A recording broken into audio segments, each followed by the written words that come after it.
বুধবার সিপিআইএম দলের রাজ্য সম্মেলনের প্রস্তুতি নিয়ে বিলোনিয়া শহরে বাইক র্যালি।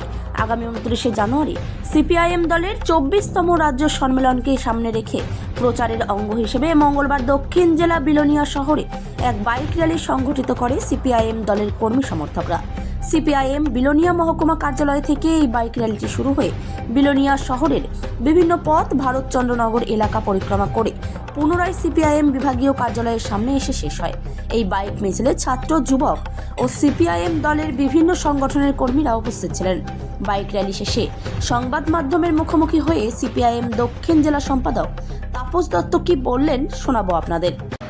আগামীকাল 30 এবং 31 জানুয়ারি আমাদের রাজ্যে 24তম সম্মেলন অনুষ্ঠিত হবে আমাদের পার্টি। এই সম্মেলনকে সামনে রেখে সারা রাজ্যব্যাপী প্রচার প্রস্তুতি কর্মসূচি চলছে।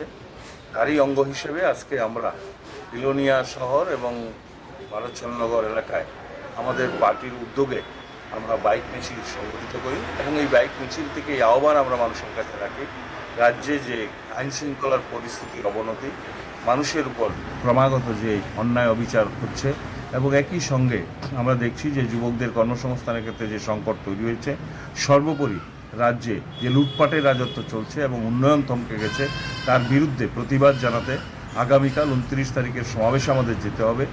এই সমাবেশকে কেন্দ্র করে যে চক্রান্ত বিজেপি করছে, সমস্ত চক্রান্তের জাল ছিন্ন করে আগামীকাল যেন হাজারে হাজারে মানুষ আগরতলার জমায়েতে সামিল হন, তারই আহ্বান আমরা এই সমাবেশ থেকে রেখেছি, এই মিছিল থেকে রেখেছি এবং একই সঙ্গে এই সম্মেলনকে কেন্দ্র করে এই চর্চাগুলো আমরা করব এবং তাকে ভিত্তি করে আগামী দিন বৃহত্তর লড়াই গড়ে তুলবার আমরা প্রেক্ষাপট তৈরি করব। এই রাজ্য সম্মেলনে তাকে ভিত্তি করেই আমাদের এই বাইক র্যালি এবং এই সমাবেশ আমরা দারুণ সারা মানুষের মধ্যে পেয়েছি এবং ছাত্র, যুব তারা অনেকেই সাড়া দিয়ে এসেছেন।